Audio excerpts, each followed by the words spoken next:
ओम नमः सिद्धेभ्याः जय श्री ओम नमः सिद्धेभ्याः जय श्री ओम नमः सिद्धेभ्याः।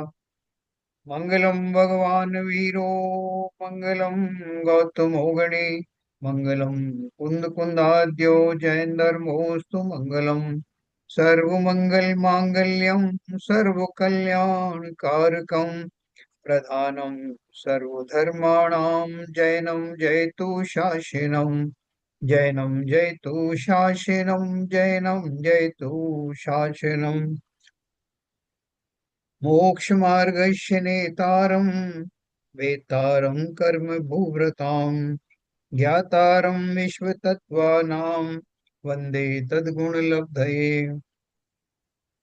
तद्वार सूत्र नाम का ग्रंथ हमारे सामने है और इसके माध्यम से हमने सम्यक दर्शन के विभिन्न पहलुओं को पढ़ते हुए उसकी बारीकियों को समझा है। जैसे जब हम किसी बात किसी वस्तु विशेष को जब जानना चाहते हैं तो पूरे विस्तार से जानते हैं कि उसके क्या गुण है, वो जब चलता है तो कैसे चलता है, वो खाता है तो कैसे खाता है। ये सारी चीजें जो है वो बताई जाती है जिससे उसका वास्तविक स्वरूप जो है हमको भाषित हो जाए। तो सम्यक दर्शन के सारे पहलू, जिसमें उसका स्वरूप क्या है, उसकी परिभाषा क्या है, उसमें जो और मिली हुई चीजें हैं, जैसे व्यवहार सम्यक दर्शन क्या है, फिर व्यवहार सम्यक दर्शन के और भेद क्या है, लोक में उसको किस किस तरह से उसका स्वरूप माना जाता है, ये सारी बातें अपन पढ़ेंगे तो उसका सच्चा स्वरूप हमें ज्ञात होगा। सच्चा स्वरूप क्यों जानने की जरूरत है?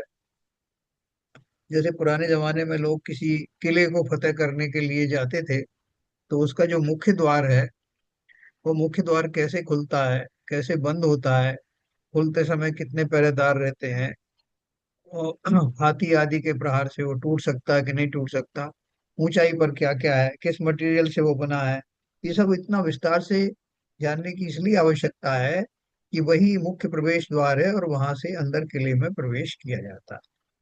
तो ठीक उसी प्रकार मोक्ष रूपी किले के लिए, के मार्ग के में प्रविष्ट होने के लिए सम्यक दर्शन एक प्रथम जो द्वार है, मुख्य द्वार है, वो सम्यक दर्शन ही है। सम्यक दर्शन के बिना धर्म का प्रारंभ भी नहीं होता। उसी से सारे व्रत उपवास नियम प्रतिमाएं आदि सब सुशोभित होती हैं। उसके बिना सब नीरस है, मिथ्या है। तो ऐसा वो सम्यक दर्शन, उसकी महिमा हमें प्राप्त होनी चाहिए। एक बार सम्यक दर्शन हो गया तो समझ लीजिए कि हमने भव भवांतर की हमारी यात्राओं से त्राण पा लिया। इसलिए उस सम्यक दर्शन को पूरा जोर लगा के पूरी रुचि पूर्वक समझना। ये कोई किस्से कहानी की बात नहीं है, ये हमारी अपनी बात है और इसके माध्यम से हमारा अवश्य ही कल्याण होगा। तो कल अपन ने जहाँ छोड़ा था वहां से आगे चलते हैं। और जो हरभजन साहब का एक प्रश्न था, वो 10 प्रकार के जो निमित्तों पूर्वक जो सम्यक के भेद गए थे, आज्ञा सम्यक आदि, वो सब भी इस प्रकरण में आने वाले हैं।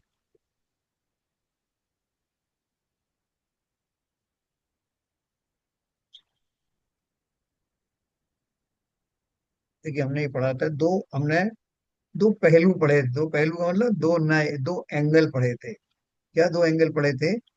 स्वद्रव्य और परद्रव्य की अपन किस लिए पढ़ रहे थे ये? इस प्रकार सम्यक दर्शन प्रकट करने के लिए पहले स्वाद्रव्य और परद्रव्य की भिन्नता निश्चित करनी चाहिए, और फिर क्या करना चाहिए सो कहते हैं। स्वाद्रव्य और परद्रव्य की भिन्नता निश्चित करके परद्रव्यों पर से लक्ष्य छोड़कर स्वद्रव्य के विचार में आना चाहिए। वहां आत्मा में दो पहलू हैं, उन्हें जानना चाहिए, है ना। जैसे वो अपन उदाहरण देते हैं ना भिंडी की, कि भिंडी लेने गए तो बाकी सबके बारे में मालूम होना चाहिए कि ये भिंडी नहीं है, नहीं तो कंफ्यूजन खड़ा हो जाएगा।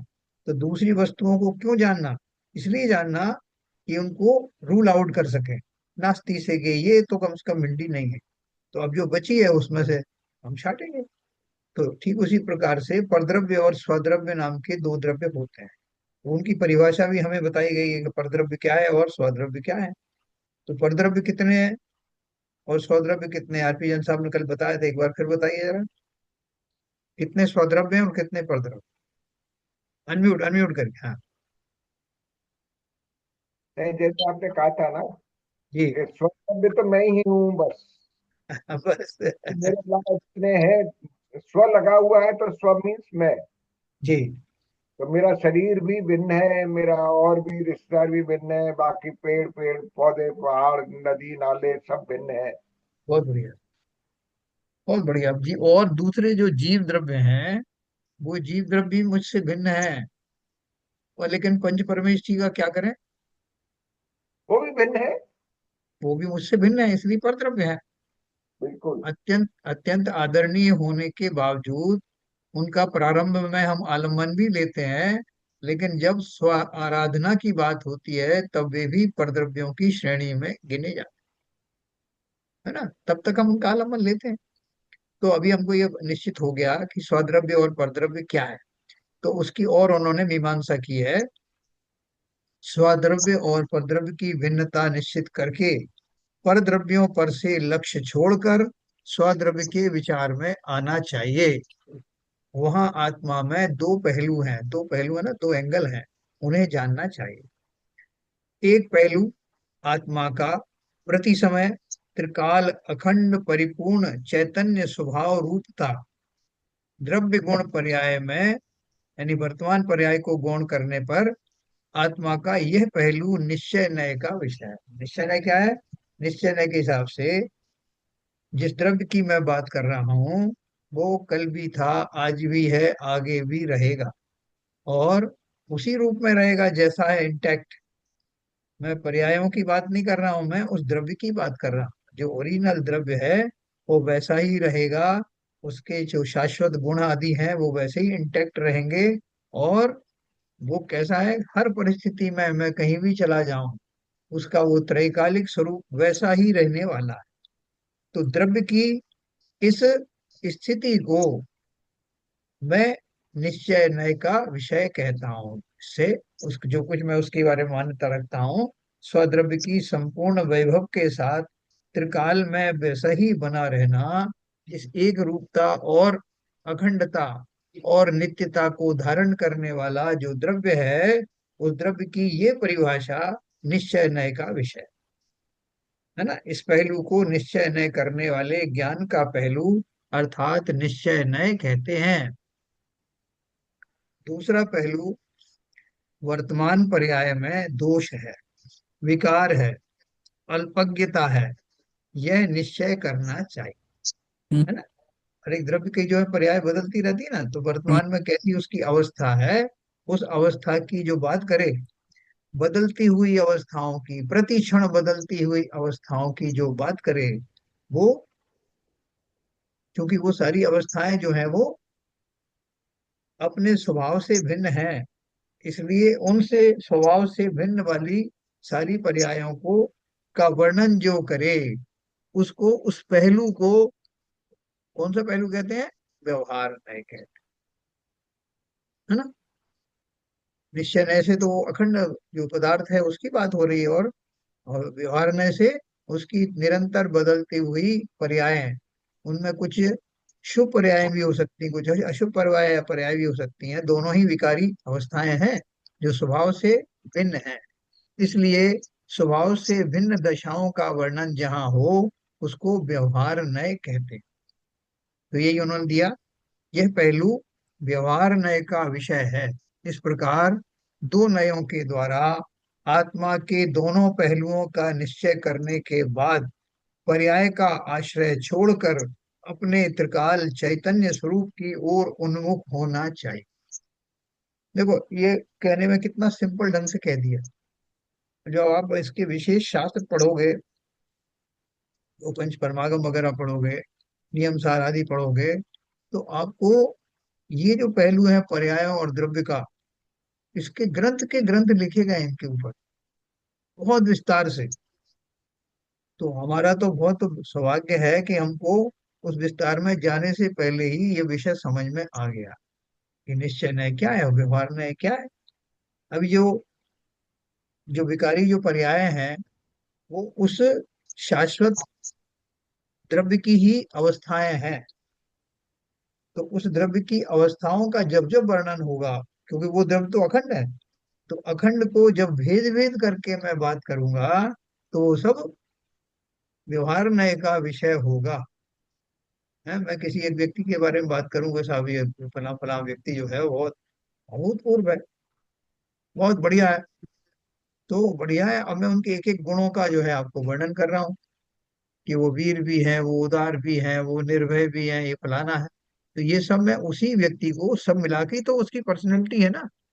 लेकिन मैं उनको एक एक भिन्न भिन्न करके भेद बता रहा हूँ, ये व्यवहार नय है। लेकिन बता क्यों रहा हूँ, जब मैं अखंड है तो उसको खंड खंड करके क्यों बोल रहा हूँ, समझाने के लिए। एक साथ कैसे समझा। तो इसी तरह से जो व्यवहार नय का विषय है, वो पर्यायों की बात करता है, भेदों की बात करता है। जो अखंड वस्तु है उसमें भी भेदों की कल्पना करके, जैसे मैं सम्यक दर्शन ज्ञान चारित्र का धनी हूँ निश्चय नय से। व्यवहार से मैं कहता हूँ साहब मेरा अभी श्रद्धा खोटी है, मेरा ज्ञान अधूरा है, मेरे चारित्र में दुर्बलताएं हैं। ये सब व्यवहार नय का विषय है। इस प्रकार त्रैकालिक द्रव्य की ओर उन्मुख होने पर वह त्रैकालिक नित्य पहलू होने से उसके आश्रय से सम्यक दर्शन प्रकट होता है ना। आश्रय किसका लिया, आश्रय तो इसके लेंगे ना, जो नित्य है, जो जैसा है उसका आश्रय लेना। जैसे मैंने होली का बताया, आपके होली पे आप होली खेल के आए, तो आपका तरह तरह से रूप बिगड़ा हुआ है, हाथों पे कोई दूसरा पेंट लगा है, चेहरे पे कुछ और लगा हुआ है, पूरा आपका जो शरीर है वो विकृत रूप में आ रहा है। तो लेकिन आपसे लोगों ने कहा कि भाई साहब आपका क्या होगा, अब आप तो बहुत ज्यादा जो है ये चेहरा मोहरा सब खराब हो गया, आप ओरिजिनल तो रहे ही नहीं जैसे थे।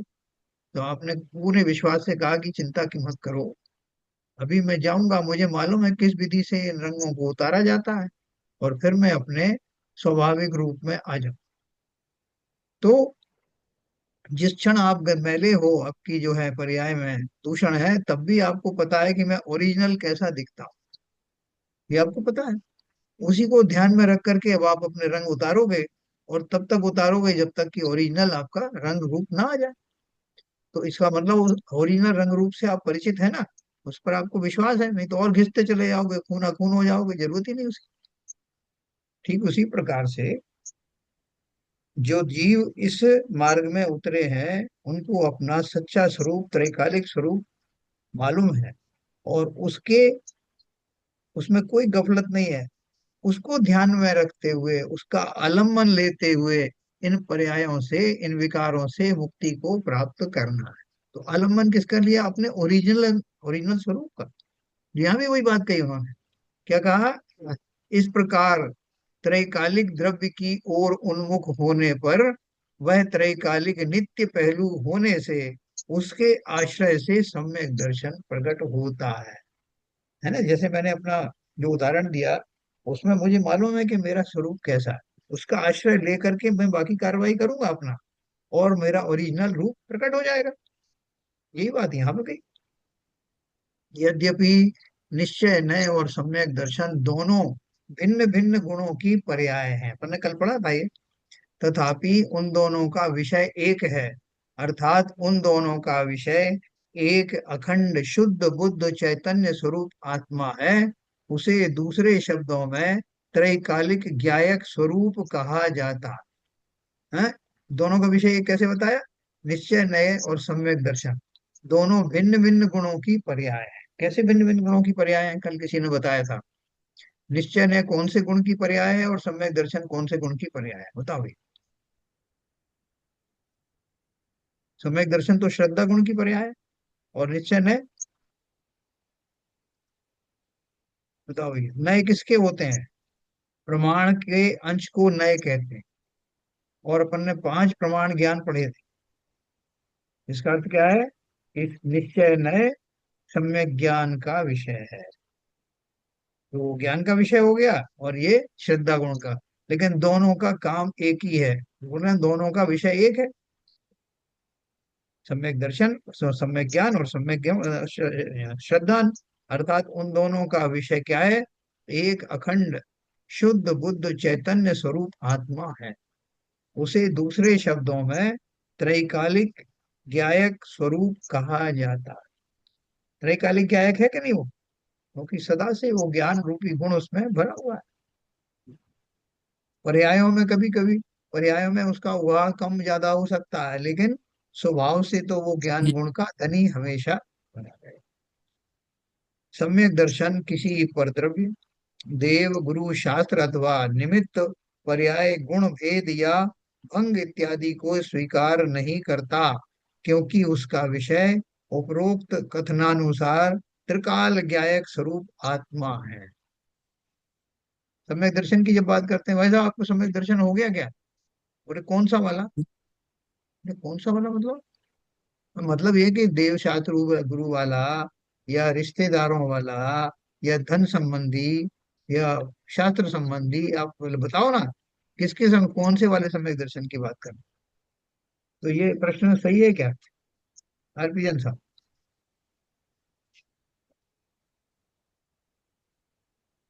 नहीं, सम्यक दर्शन तो एक सा ही है ना। सम्यक दर्शन पर से इस एक, उसको पाने के जो तरीके हैं उसमें थोड़ा बहुत वो हो सकता है कि भाई आप गुरु की आज्ञा से ले रहे हैं या कहाँ से ले रहे हैं। सम्यक दर्शन तो अपने अपने आत्मा का अनुभव का विषय है, हाँ।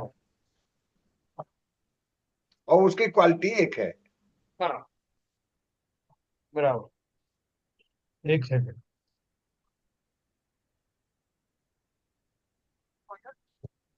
एक सेकंड रुकना जरा, मेरे कुछ कोरियर वाला है।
अच्छा,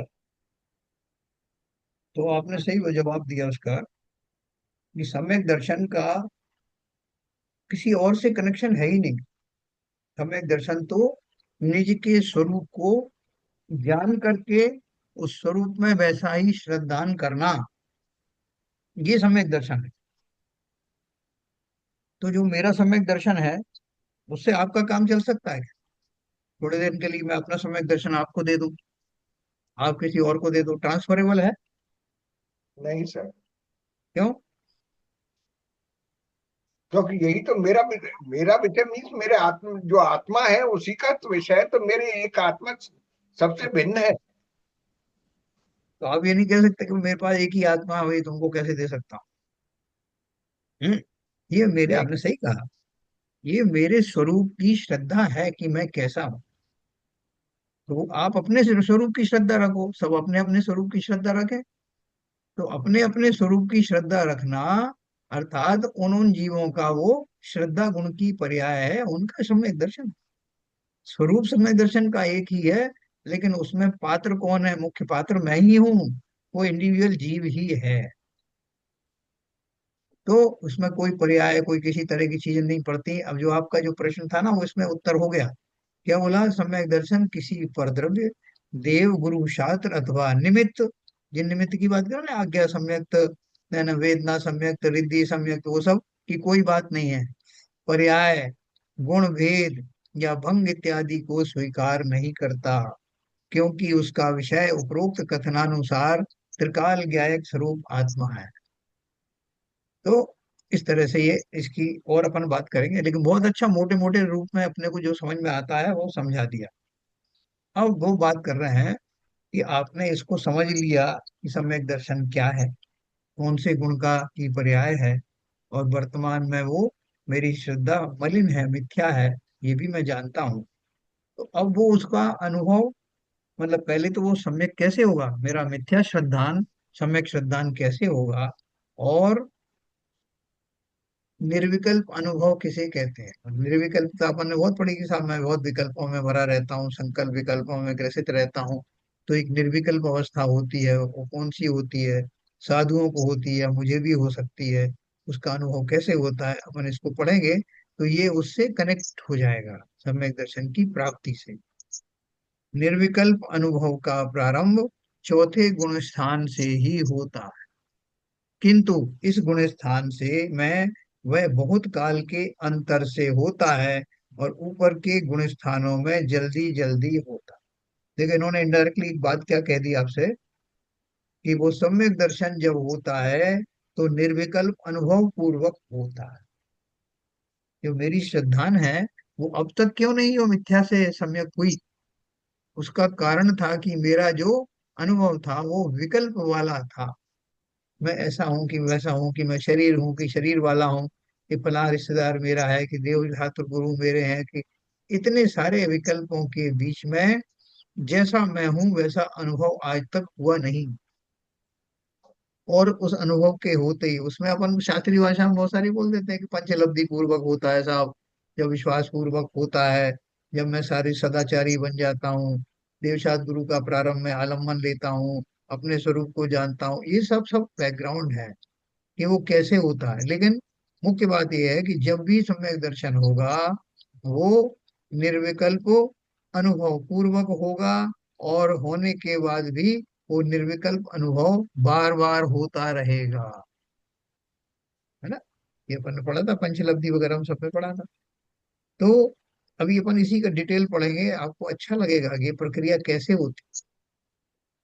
तो देखो बोल रहे हैं निर्विकल्प अनुभव का प्रारंभ चौथे गुण स्थान से ही होता है। सम्यक दर्शन हो गया मुझे, उसके बाद में निर्विकल्प अनुभव की प्राप्ति एक तो उसी समय होती है जिस समय सम्यक दर्शन करण लब्धि पूर्वक प्राप्त होता है।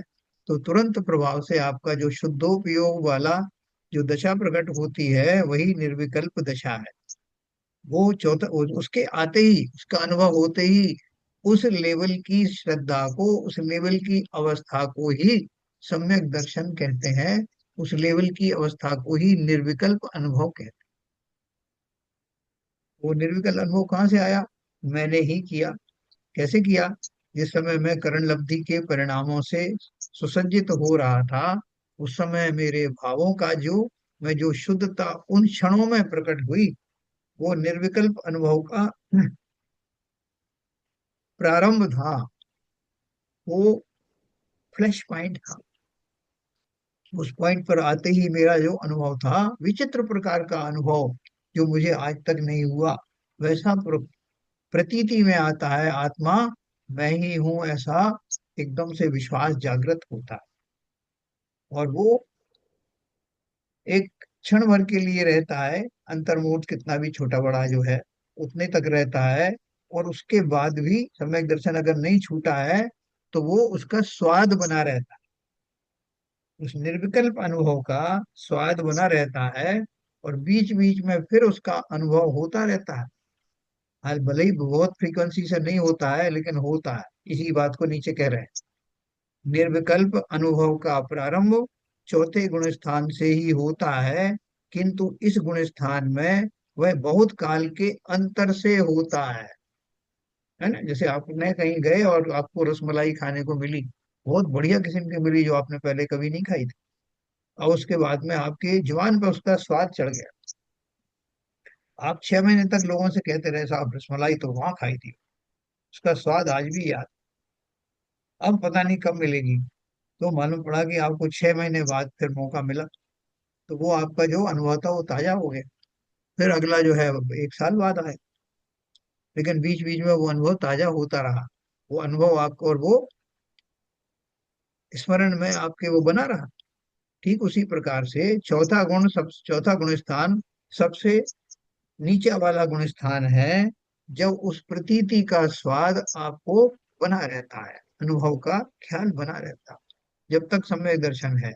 चौथे गुण स्थान में देर देर से होता है वो अनुभव दोबारा। पंचम गुण स्थान में उससे थोड़ा ज्यादा फ्रीक्वेंटली होता है। छठे सातवें गुण स्थान में और भी जल्दी जल्दी होता है। इस तरह से चलता है। तो क्या बताया, इस गुण स्थान में वह बहुत काल के अंतर से होता है और ऊपर के गुण स्थानों में जल्दी जल्दी होता है। नीचे के और ऊपर के गुण स्थानों की निर्विकल्पता में भेद यह है कि परिणामों की मग्नता ऊपर के गुण स्थानों में विशेष है। मोक्षमार्ग प्रकाशक के साथ की श्री टोडरमल जी कृत रहस्यपूर्ण चिट्ठी में ये विशेष रूप से बताया है। तो क्या अपन ने पढ़ी थी वह चिट्ठी, कभी जरूरत पड़ेगी अपने को रेफरेंस में तो अपन फिर से पढ़ेंगे। इन्होंने देखो क्या बात कही है कि निर्विकल्पता में क्या भेद है, कि निर्विकल्प दशा चौथे गुण स्थान में भी होती, ऊपर के गुण स्थानों में होती है। लेकिन फर्क क्या होता है कि उसमें जो जो परिणामों की जो गहराई है और उसका जो टाइम पीरियड है, ड्यूरेशन है, वो ज्यादा होता है। एक तो फ्रीक्वेंसी ज्यादा होती है, जल्दी जल्दी अनुभव होता है, और जब होता है तो थोड़ा देर तक बना रहता है। तो ये जो बात कही उन्होंने, वो ऊपर के गुण स्थानों में यही यही आनंद है। ऊपर ऊपर के गुण स्थानों में जाता है जी, छठे सातवें गुण स्थानों में, सातवें गुण स्थान वाले मुनिराज जो हैं उनको तो भली भांति वो प्रारंभ हो जाती है। और प्रारंभ होने के कारण उस स्वाद से, जब वो छठे गुण स्थान में और सातवें में बीच में झूलते रहते हैं, छठे में आते हैं तो उनको उस आनंद में किंचित कमी दिखाई देती, लेकिन थोड़ी देर के बाद वो सातवें में भी आ जाते हैं। ऐसा उनका निरंतर चलता रहता है। तो ये आपको क्लियर हुआ होगा कि वो निर्विकल्प अनुभव हम और आप भी कर सकते हैं। क्यों कर सकते हैं, बिना साधु हुए क्यों कर सकते हैं, क्योंकि सम्यक दर्शन पंचम काल में भी किया जा सकता है। और दूसरा, चूंकि सम्यक दर्शन इस काल में हो सकता है, इसलिए उसके लिए जो आवश्यक निर्विकल्प दशा है उसकी प्राप्ति भी हमें इसी भाव में प्राप्त हो सकती है। तो जब कैसा होता हुआ आप सोच के देखें, जब वो निर्विकल्प दशा प्रकट होती है तो हम समस्त प्रकार के विकल्पों से रहित हो जाते हैं। जैसा मेरे रिश्तेदार थे, इनके साथ बैठ के खूब पिकनिक पार्टी करता हूँ मैं, और फलाने मेरे बच्चे आ जाते हैं तो मेरे आनंद का ठिकाना नहीं रहता। या मैं जब मंदिर जाता हूँ तो वहाँ क्या भक्ति से पूजन करता हूँ। ये सारे विकल्प छूट करके ऐसा कुछ अनोखा आनंद वो आता है कि लगता है कि जीवन धन्य हो गया। ऐसा वो सम्यक श्रद्धान का जो समय आता है तो संसार की सारी विभूतियां नगण्य दिखने लगती हैं। उनमें मैं कहाँ फंसा था, ये भाव आने लगता। और उस आनंद की प्राप्ति में वो ये भी भूल जाता हूँ कि मुझे अब तक क्यों नहीं हुआ, या जब नहीं हुआ था तो क्या हो रहा था, और सब भूल जाता हूँ। बस गटागटी उस आनंद की चलती रहती है ना। यहाँ तक कि नरक में बैठे हुए नारकियों को जब सम्यक दर्शन होता है, जिनको भी होता है, तो वहां मारकाट चल रही है, उस मारकाट के बीच में भी आनंद की गटागटी होती रहती है। छडाला में भी लिखा। तो कैसा होगा वो सम्यक दर्शन, जिसके आने मात्र से, जिस विश्वास के प्रकट होने मात्र से अनादि काल की पीड़ाएं समाप्त हो जाती हैं और आनंद का वेदन शुरू हो जाता है, जो कालांतर में मोक्ष जाने का राह बन जाता। तो ये एक तरह से ये हो गया। अब बोल रहे हैं कि ये सम्यक दर्शन पर्याय है, जबकि सम्यक तो पर्याय है तब उसे गुण कैसे कहते हैं। देखो ये बारीक बात है। अपन बोलते हैं कि श्रद्धा गुण की पर्याय को सम्यक दर्शन कहते हैं, तो ठीक है। तो पर्याय भी एक दशा है ना, सम्यक गुण की पर्याय है, श्रद्धा गुण की पर्याय है, तो उसको पर्याय ही तो कहेंगे। इन्होंने एक क्वेश्चन पूछा है, सम्यक पर्याय है तब उसे गुण कैसे कहते हैं। तो प्रश्न है, सम्यक दर्शन पर्याय है फिर भी कहीं कहीं उसे सम्यक्त गुण क्यों कहते हैं। वास्तव में सम्यक दर्शन तो पर्याय है, किंतु जैसा गुण है वैसी ही उसकी पर्याय प्रकट हुई है ना। गुण क्या है? श्रद्धा गुण है। उसकी पर्याय कौन सी प्रकट हुई है? सम्यक वाली। दो पर्याय हो सकते हैं ना। जो श्रद्धा गुण है उसकी दो पर्याय हो सकती है, तो मिथ्या हो सकती है, सम्यक हो सकती है। तो श्रद्धा गुण की सम्यक पर्याय को सम्यक दर्शन कहते हैं। इस प्रकार गुण पर्याय की अभिन्नता बताने के लिए कहीं कहीं उसे सम्यक गुण भी कहा जाता है, किंतु वास्तव में सम्यक पर्याय है, गुण नहीं। गुण तो श्रद्धा गुण है, उसमें से कौन सी हुई? जो गुण होता है वह त्रिकाल रहता है। गुण तो हमेशा रहेगा, लेकिन जिस काल में वो सम्यक होगा तब उसको सम्यक दर्शन कहा जाएगा, जिस काल में वो मिथ्या होगा उसको मिथ्या ज्ञान श्रद्धान कहा जाएगा। सम्यक तो त्रिकाल नहीं होता, किंतु उसे जीव जब अपने सत पुरुषार्थ से प्रकट करता है तब होता है, इसलिए वह पर्याय है। तो मेरा गुण कौन सा है? गुण जो हमेशा रहता है, श्रद्धा नाम का गुण हमेशा रहता है। जब उसको मैं क्वालिफाई करता हूँ तो वो क्वालिफिकेशन में सम्यक तो और मिथ्या दो हुआ। तो हम कह सकते हैं मेरी श्रद्धा गुण का मिथ्यात्व वाली पर्याय अनादि काल से है, और सम्यक वाली पर्याय अभी अभी हुई है। जब होती तो सादी मिथ्या दृष्टि कहलाता है, या उसका जो मिथ्यात्व कभी खत्म हुआ तो सादी और वो अनादि, इसलिए वह पर्याय है। सभी में सम्यक दृष्टियों का सम्यक दर्शन समान है। अभी ये जानने वाली बात है कि इसमें कोई भेद नहीं पड़ता कि आपका सम्यक दर्शन दूसरे प्रकार का, मेरा दूसरा है, केवल ज्ञानी का दूसरा है, सिद्धों का दूसरा है? सब एक जैसा क्यों है? प्रश्न पूछा किसी ने। छद्मस्त जीवों को सम्यक दर्शन होता है, और केवली तथा सिद्ध भगवान के भी सम्यक दर्शन होता है। वह उन सब के समान होता है या असमान होता है? क्या क्वेश्चन है भैया? छद्मस्त किसे कहते हैं सीवी जन साहब?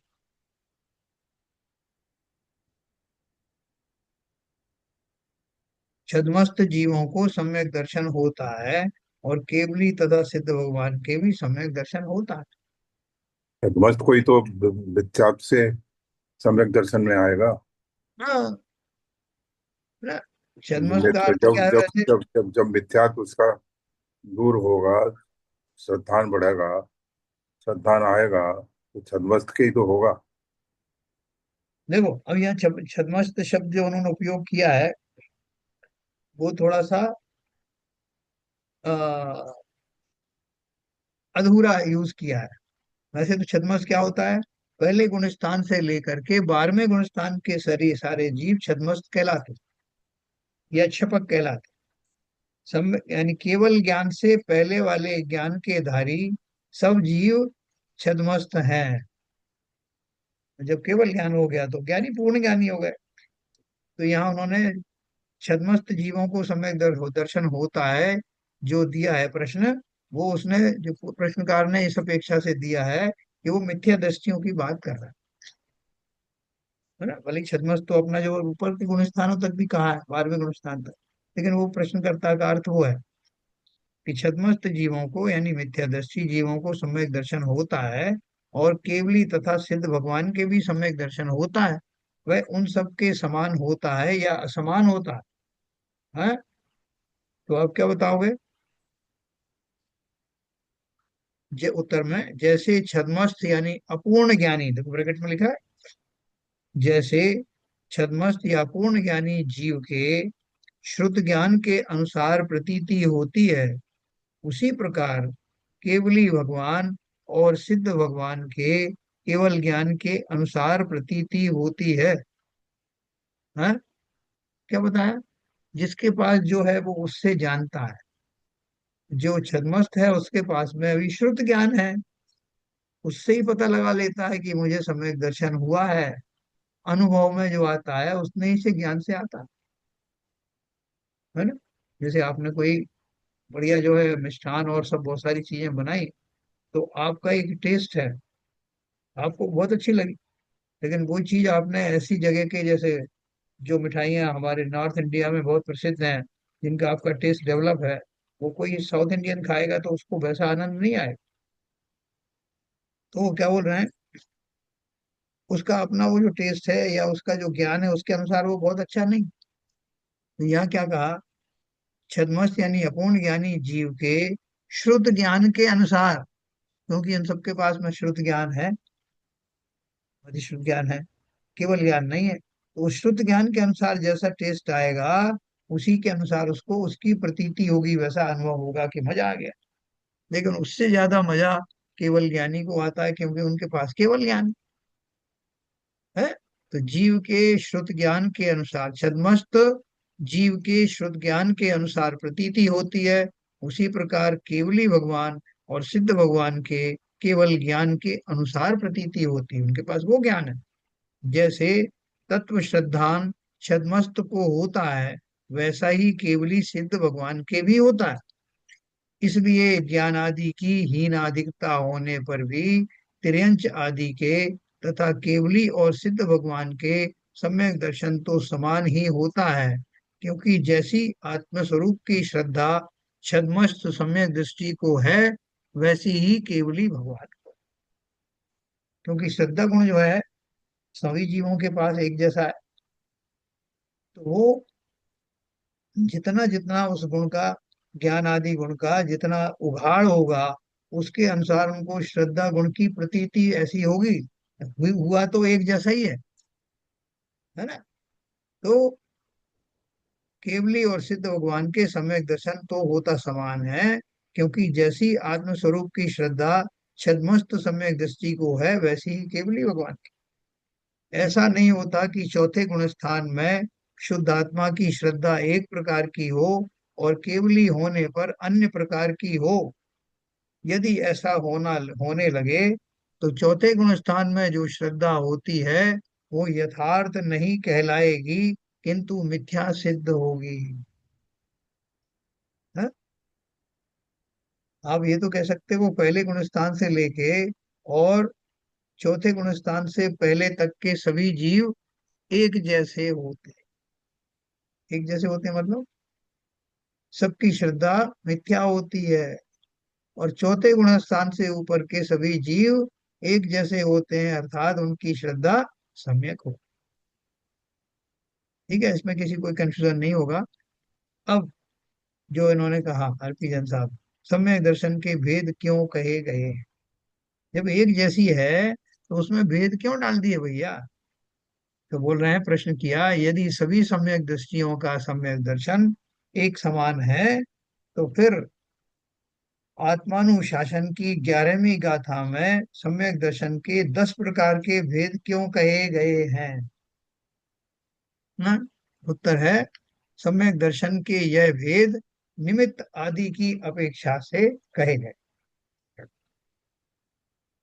आत्मानुशासन में 10 प्रकार के सम्यक के जो भेद कहे गए हैं, उनमें से 8 भेद सम्यक दर्शन प्रकट होने से पूर्व जो निमित्त होते हैं, उनका ज्ञान कराने के लिए कहे, और 2 भेद ज्ञान के सहकारीपन की अपेक्षा से कहे हैं। श्रुत केवली को जो तत्व श्रद्धान है, उसे अवगाढ़ सम्यक दर्शन कहते हैं, और केवली भगवान को जो तत्व श्रद्धान है, उसे परमावगाढ़ सम्यक दर्शन कहा जाता है। इस प्रकार 8 भेद निमित्तों की अपेक्षा से और 2 भेद ज्ञान की अपेक्षा से हैं। दर्शन की अपनी अपेक्षा से वे भेद नहीं है, यानी सम्यक दर्शन तो एक जैसा ही है। तो ये भेद किस लिए कहे हैं कि 8 प्रकार के भेद तो उन निमित्तों को कहा गया कि जब आपको सम्यक दर्शन हुआ, उस समय कौन कौन से निमित्त थे। 8 प्रकार के निमित्त में से कोई एक हो सकता है, तो आपको कहा गया कि आपको निमित्तों का आरोप करके कहा कि आपको फलाना वाला सम्यक दर्शन है। अपन बोलते हैं कि ये किसका पुत्र है साहब, तो फलाने का पुत्र है साहब। हमने आइडेंटिफाई कर दिया, लेकिन वो पुत्र तो अपने आप में इंडिपेंडेंट है, भेद करने के लिए हमने कर दिया, या उनके नामकरण करके अलग अलग भेद कर दी, लेकिन वो वस्तु तो एक ही है। सम्यक दर्शन एक जैसा है। वो तो 8 भेद तो जो अभी आपको बताऊंगा मैं, 8 भेद कौन से हैं, और 2 भेद जो उन्होंने बताए वो कौन से बताए, कि जो शुद्ध केवली होता है। शुद्ध केवली किसे कहते हैं? केवली तो आप सब जानते हो, शुद्ध केवली किसे कहते हैं? किसी को पता हो तो बताएं। नहीं नहीं, कल्याणक नहीं हो, जिनको श्रुत केवल ज्ञान केवली। प्राप्त होता है वो केवली होते हैं। जिनका केवली का श्रुत तो हाँ। उस अवस्था में पहुंच गया है। नहीं, जो केवल ज्ञान को प्राप्त हुआ तो केवली हो गया। श्रुत केवली क्या बताया?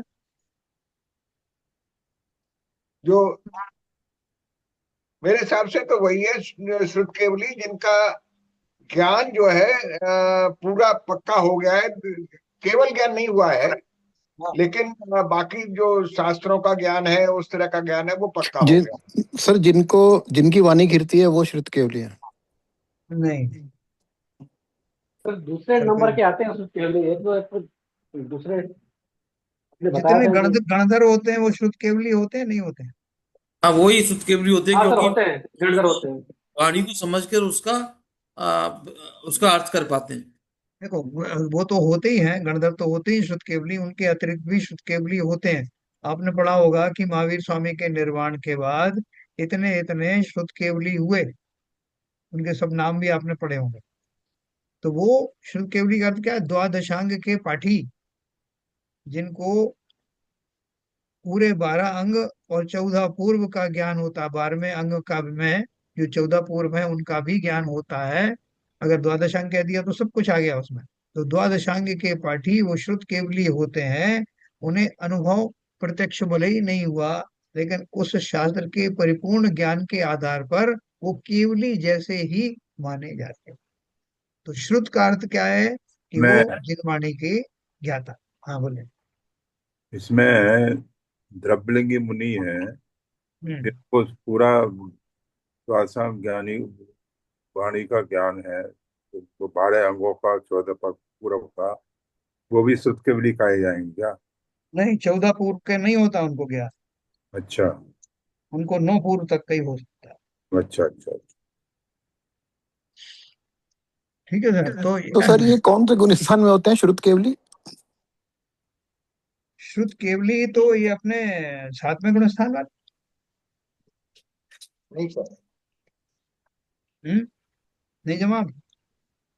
तो तो श्रुत कौन से केवली गुण? मतलब ज्ञान मुनिराज पर है ना। है। भावलिंगी जो मुनिराज हैं, वो सप्तम गुण स्थान में हो जाते हैं। सप्तम गुण स्थान में उनकी उन्हीं गुण स्थान वाले उपाध्याय भी होते हैं। उपाध्याय भी 11 अंग और 14 पूर्व वाले होते हैं। और ये श्रुत केवली जो है वो गणधर आदि तो होते ही हैं, उनके अतिरिक्त भी और होते हैं। कि वो सब जो है बिल्कुल ऑलमोस्ट केवल ज्ञान के जैसे, एक प्रत्यक्ष से जानता है और एक जो है वो एकदम प्रत्यक्ष तो नहीं है लेकिन प्रत्यक्षवत जानता है। तो उनको श्रुत केवली कहते हैं। ज्ञानी तो है ही वो फिर। हैं? सब में ज्ञानी तो है फिर। सम्यक दर्शन तो चौथे चौथे गुण स्थान से ही शुरू हो गया। लेकिन अभी हम बात कर रहे हैं कि जो जिसने द्वादशांग पढ़ लिया है, सप्तम गुण स्थान में, न केवल सप्तम गुण स्थान में है, बल्कि उनको अंगों का पूरा ज्ञान है और पूर्वों का पूरा ज्ञान है। तो ऐसे सप्तम गुण स्थान वर्ती, सप्तम गुण स्थान में रहने वाले, उनमें जरूरी नहीं कि सभी को जो है द्वादशांग वाणी का ज्ञान हो। लेकिन जो अपन और आगे क्वालिफाई कर रहे हैं कि सप्तम गुण स्थान में है होने के बाद भी और उनको समस्त द्वादशांग का ज्ञान है। ठीक है। भाई सर, सप्तम श्रुत केवली भी आगे जाके क्या केवली बन सकते हैं कि श्रुत केवली ही रह जाते हैं? बनते ही हैं। अच्छा। बनते ही हैं। नियम से बनते जिनको हैं। इतनी जल्दी ज्ञान हो जाता है उन्हें श्रुत केवली कहने लगते हैं। हाँ, जल्दी मतलब जो उस अवस्था तक पहुंच जाते हैं। अभी देखो, सप्तम गुण स्थान में सम्यक दर्शन तो है ही, उसके अलावा उनमें अंग और वो जो पूर्व हैं वो कम ज्यादा पूर्व। होते हैं। हम्म। जैसे आपने अभी श्रुत पंचमी आई थी अभी, तो उसमें जी। आपने पढ़ा होगा कि वो जो दो मुनिराज थे और धरसेनाचार्य थे, उनको इतने इतने अंग और इतने पूर्व का ज्ञान था। तो उस हाँ। पूर्व के उतने ज्ञान के आधार पर उन्होंने शास्त्रों की रचना करवाई। जी। भूतवली महाराज और वो थे। भूतबली और छठखंडागम। पुष्प छठखंडगम, है ना। इसी तरह से जो ये थे कुंद कुंदाचार्य थे, कुंद कुंदाचार्य को भी कौन से पूर्व का ज्ञान था वो सब मैंने आपको बताया था। तो उस पूर्व जी। के ज्ञान के आधार पर उन्होंने ये पंचपरमागम ग्रंथ लिखे। हम्म। ठीक है ना। तो ये द्वादशांग वाणी का अपन ने विस्तार से चर्चा की थी। तो कल मैं आपको फिर और एक बार बताऊंगा। हाँ, है सब है। शुद्ध केवली के बारे में भी है। देखो, इसमें शुद्ध केवली के बारे में तो सर ये जो गंधर होते हैं वो कौन से पुण्य स्थान में होते होंगे? उनका गुण स्थान तो सबका सातवां रहता है। क्यों रहता है? क्योंकि सातवां गुण स्थान और सातवां छठवां गुण स्थान काफी दीर्घ काल तक बना रहता है, लंबे समय तक।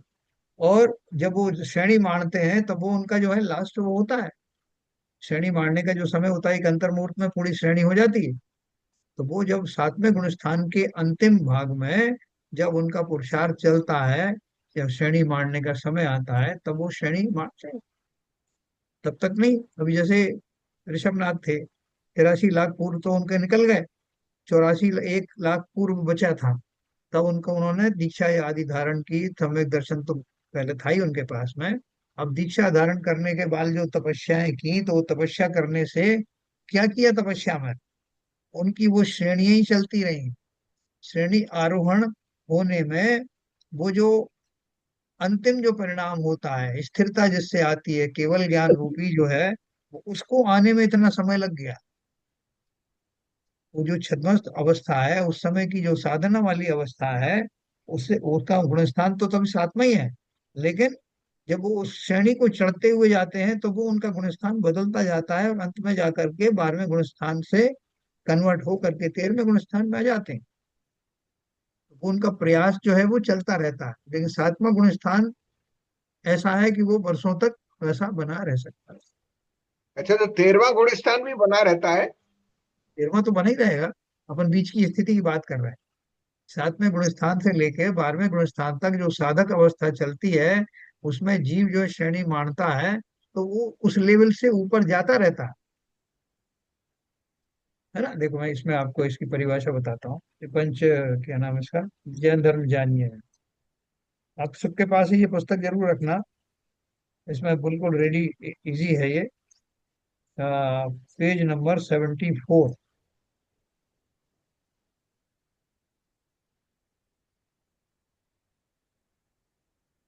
दिव्य ध्वनि क्यों खिलती है? जब जब वाणी दिव्य हो जाती है, जब जीव द्रव्य दिव्य हो जाता है। आपने देखा कि अरंत लोग जो तीर्थंकर बनते हैं, वो दीक्षा लेने के तुरंत बाद मौन हो जाते हैं। और कब बोलते हैं? जब उनको केवल ज्ञान हो जाता है, तब उनकी वाणी को दिव्य ध्वनि कहते हैं। देखो, ये केवली नाम का एक चैप्टर है इसमें। और केवली, अरहंत, आप्त, सिद्ध, भगवान, ईश्वर, परमात्मा, ये सब इसके वो दिए हैं उन्होंने। अंतकृत केवली, शुद्ध केवली का कहाँ दिया है इसमें?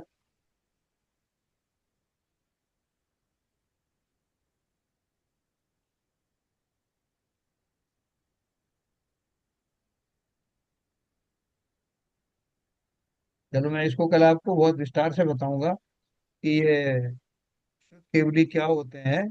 और बाकी के जो 63 सलाह का पुरुष है वो सब भी इसी में दिया है, कंटिन्यूएशन में, तो आपको वहां से मिल जाएगा। और महावीर स्वामी के निर्वाण के बाद में कितने केवली हुए, केवली भी हुए, और कितने शुद्ध केवली हुए, है ना। देखो इसमें आगम शास्त्र ये सब दिया है। और ये जो 12 जो अंग है ना, 12 अंग कौन से हैं? आचारांग, सूत्र कृतांग, स्थानांग, समवायांग, व्याख्या, प्रज्ञप्ति, ज्ञात्र, कथांग, उपासक, ऐसे करके ये 12 जो है। 12वां है दृष्टि प्रवादांग। इसके जो भेद मैंने आपको बताए थे, परिकर्म, सूत्र, प्रथमानुयोग, पूर्वगत और चूलिका, ये सब इसके जो है भेद थे। तो ये इन भेदों को, हाँ ये होता, ठीक है ना। तो ये मैं आपको कल इसके बारे में मुझे ढूंढना पड़ेगा।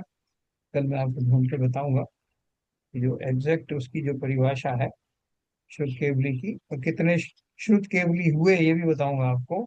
महावीर स्वामी के निर्वाण के बाद में कितने शुद्ध केवली हुए, ठीक है। देखो अब हम लोगों की मेमोरी बहुत शॉर्ट होती है, तो जो अभी कुछ दिन पहले ही अपन ने ये सब पढ़ा था, तो सब भूल जाते हैं फिर तो। कल मैं आपको इसके बारे में बताऊंगा। तो अपन बात कर रहे थे कि वो जो शुद्ध केवली है, शुद्ध सम्यक तो उनको भी है ही, चतुर्थ गुण स्थान से ऊपर आ गए वो। अब वो उस गुण स्थान में भी विशेष उनको पूर्वादि का, अंगों और पूर्वों का ज्ञान है। तो वो ज्ञान होने के कारण से उनका जो सम्यक दर्शन है उसका एक तो बहुत फ्रीक्वेंटली होता है वो अनुभव आत्मा का, डायरेक्ट साक्षात्कार, और बहुत देर तक टिका रहता है, लगभग कंटिन्यूअस चलता रहता है।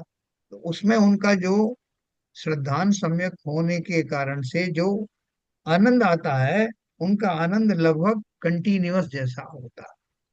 तो इसलिए उस आनंद को उन्होंने क्या किया, उस श्रद्धा का नाम दिया अवगाढ़ सम्यक दर्शन।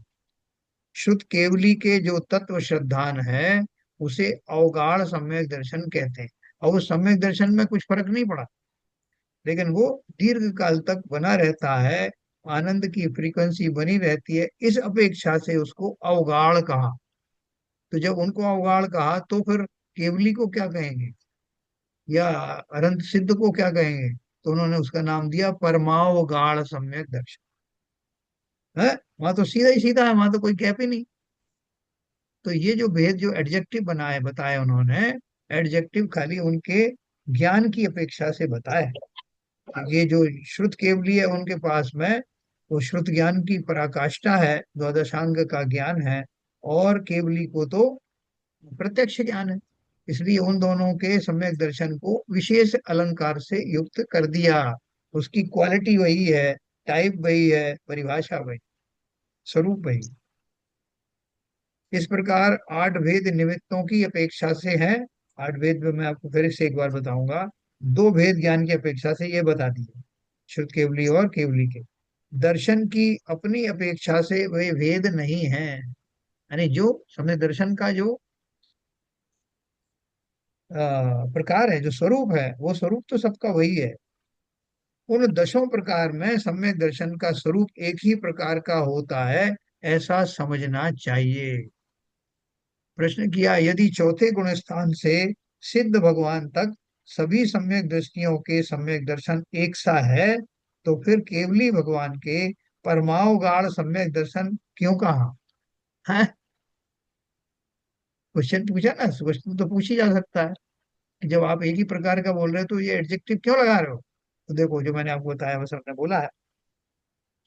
जैसे छद्मस्त को श्रुत ज्ञान के अनुसार प्रतीति होती है, उसी प्रकार केवली और सिद्ध भगवान को केवल ज्ञान के अनुसार ही प्रतीति होती है। चौथे गुण स्थान में सम्यक दर्शन के प्रकट होने पर जो आत्म स्वरूप निर्णीत किया था, वही केवल ज्ञान के द्वारा जाना गया, इसलिए वहां प्रतीति में परमावगाढ़ता कहलाई। इसीलिए वहां परमावगाढ़ सम्यक्त कहा है। किंतु पहले से जो श्रद्धान किया था, उसे ये उसे यदि केवल ज्ञान में मिथ्या जाना होता, तब तो छद्मस्त की श्रद्धा अप्रतीति रूप कहलाती। किंतु आत्मस्वरूप का जैसा श्रद्धान छद्मस्त को होता है, वैसा ही केवली और सिद्ध भगवान को भी होता है। आपने एक चीज बहुत दूर से देखी और आपको लगा कि ये मुझे लगता है कि बंदर है, तो काफी कुछ आपको विश्वास है, लेकिन फिर भी कुछ परसेंट में संशय है। फिर आप एक पहाड़ी पे चढ़ गए जो बिल्कुल उस बंदर के पास थी, और वहां जाके आपने उसको देखा और आपको बिल्कुल निश्चिंत हो गया। तब आपने उससे साथी से कहा, देखो मैंने तुमसे कहा था ना ये बंदर है, देखो अब बिल्कुल प्रत्यक्ष सामने दिख रहा है। फर्क क्या पड़ा? फर्क पड़ा कि उस विश्वास का, या उसमें आनंद का, उस स्वरूप की स्पष्टता का। तो बोल रहे हैं कि जो चतुर्थ गुण स्थान में सम्यक का जैसा स्वरूप पाया था, ऊपर के गुण स्थानों में उसको वैसा ही पाया जाता है। उसकी श्रद्धा और दृढ़ होती है, इसलिए परमावगाढ़ कहा जाता है। अगर वो ऊपर के गुण स्थान में जाकर के वो वैसा नहीं लगता जैसा यहाँ था, तो इसका मतलब वो गलत था श्रद्धान, सम्यक श्रद्धान था ही नहीं। तो बोल रहे हैं ऐसा नहीं होता, इसलिए चौथे गुण स्थान से लेकर के केवली पर्यंत 13वां 14वां और गुण स्थानातीत सिद्धों के तक वो श्रद्धान एक जैसा ही होता है। तात्पर्य यह है कि मूलभूत जीवादि के स्वरूप का श्रद्धान जैसा छद्मस्त को होता है, वैसा ही केवली को भी होता है। कल अपन पढ़ेंगे सम्यक की निर्मलता का स्वरूप। आपने तीन तरह के सम्यक पढ़े थे ना, कौन कौन से 3 तरह के थे? औपशमिक, शायिक, औपशमिक और क्षयोपशम। चाय औपशमिक, बिल्कुल सही कहा आपने। तो इनमें तीनों तरह के सम्यक दर्शन में वो निर्मलता किसमें ज्यादा होती है, किसमें कम होती है, और उसका कारण क्या है, ये अपन कल, ठीक है? तो कल तक आप सेलेक्ट भी कर लेना कि आपको कौन सा सम्यक दर्शन चाहिए। क्षायिक चाहिए सर। शायिक, शायिक। क्षयिक सम्यक दर्शन डायरेक्ट हो जाता है क्या? नहीं। नहीं, डायरेक्ट तो नहीं होता, लेकिन चाहिए वही। चलो ठीक है, कल कोशिश करते हैं। चलिए, समय हो गया, संजय प्रकाश जी दिनवाणी स्थिति करेंगे। मिथ्यता में नाश वेको, ज्ञान के प्रकाश वेको, आपा परे भास वेको, भानु से बखानी हूँ। छहु द्रव्य जान वेको, बंद विधि भान वेको, स्वपर पिछान वेको, परम प्रमाणी हूँ। अनुभव ताय वेको, जीव के जताए वेको, कहूँ ना सताए वेको, भवे उरे आनी हूँ। जहाँ तहाँ तार वेको, पार के उतार वेको, सुख विस्तार वेको, यही जिन वाणी हूँ। हे जिनवाणी भारती, तो हे जपो दिन रैन, जो तेरी सरना कहे सो पावे सुख चैन। जा वाणी के ज्ञान ते सूझे लोकालोक, सो वाणी मस्तक नमो सदा देते ढोक, सदा देते ढोक। जिनवाणी माता की जय। कार्य सर्व।